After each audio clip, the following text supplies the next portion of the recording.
Hello and welcome back to the Sandbox tutorial. In today's episode, we are going to talk about terraforming. Now, full disclosure, I am not the best at terraforming.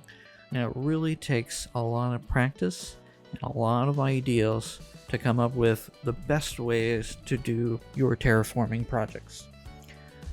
That said, we have our primary tool for terraforming, which is the land sculpting tool. I also like to use, especially when I'm terraforming, the land painting tool.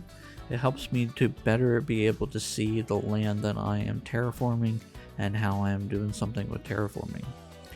I'm going to use the land painting tool first. As always, we have an option there for R, and you will see we have grass. We have kind of a dirt, a darker dirt, and then we have beach. Then you have two options to do a circle or a square.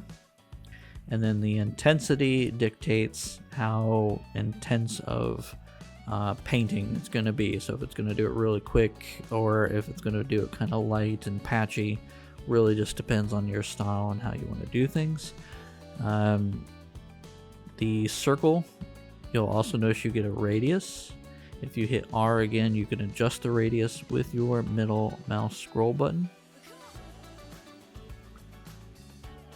And then you can click, and the longer you click, the more it places the item, which in this case I had sand. And then it looks a little bit weird as far as like texture goes when you're in this mode. But if you exit the mode and go into your hands mode, it doesn't look so weird now. The other option is to use a square. And you can just click and drag like that. Now, if you come up to the edge of a property, you'll notice it extends out. And that's how you know you've got it all the way out. There we go.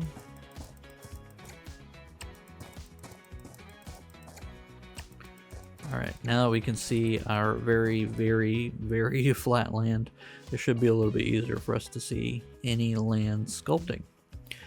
So, we're going to grab the land sculpting tool, and again, we get that kind of big, huge white circle where we're building.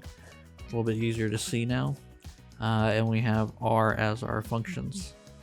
So our first one is to raise land, and then lower land, and then smooth terrain, and then this one kind of copies the height of the terrain in order to build. So let's start with the raise terrain, and again you can use a square or you can use the circle. And then you'll notice you also have this intensity down here, just as we had with the land painting. The intensity will determine how high it goes, how fast. So if we lower it down to like 0.20, right about here, and we were to hit the button once,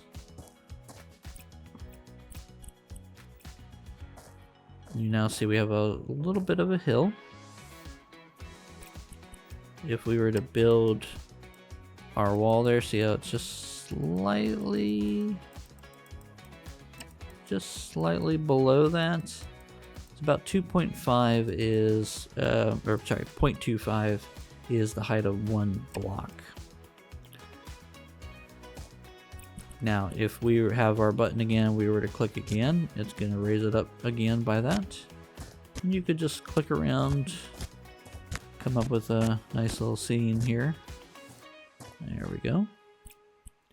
And then we could change to lower down our distance here.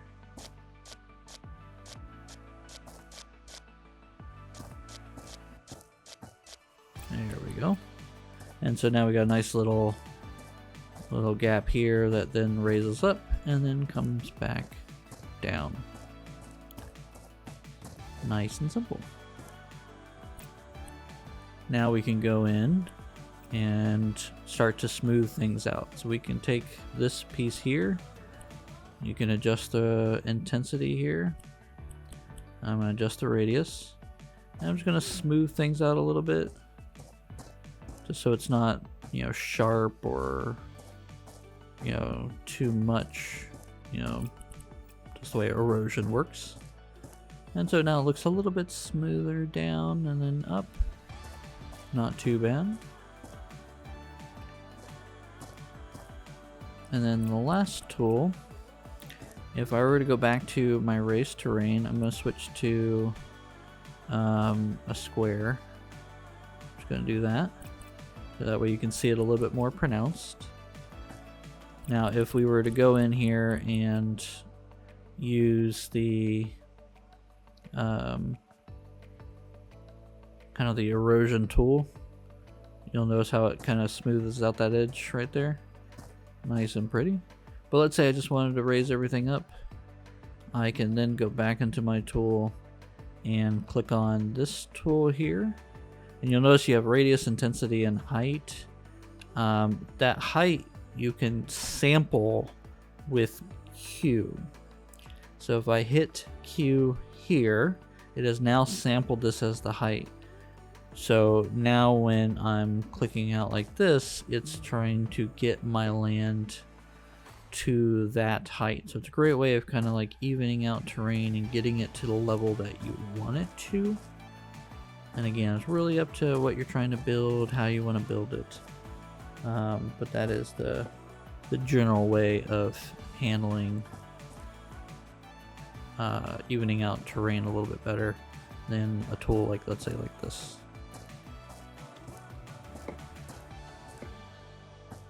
Just gonna smooth this all out a little bit here.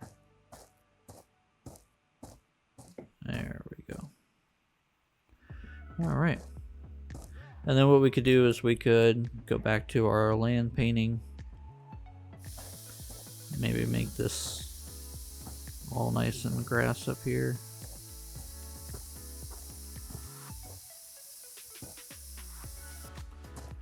Let me make this grass.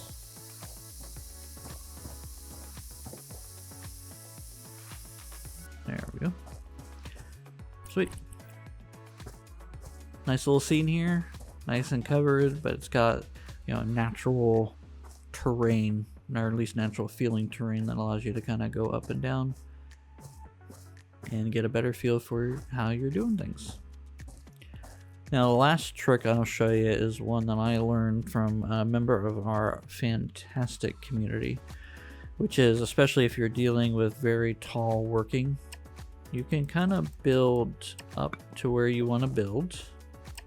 And like, let's say we want to build a path up here. So let's say I want the terrain to get up here. So I can use this as my marker.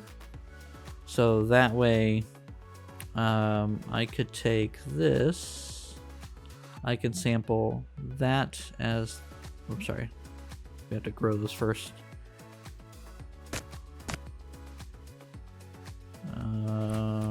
All right, let's sample this. There we go.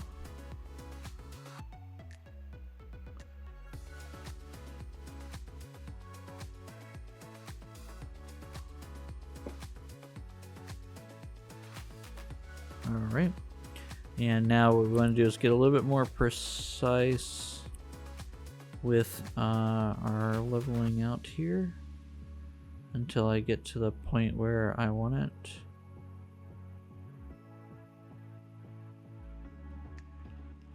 There we go. I think that's the height that I want. And so now I can come up here, hit that, whoops, hit the button. And now I can get it up here to where I want to have my actual land level. And so in this way you can kind of build paths and get a little bit more accurate for building walls and whatnot. So in other words, you can build your structure in the air and then build the terrain up. So with that, I think we're going to leave it here. Hopefully you learned a few things, and I will see you all next time. Thanks.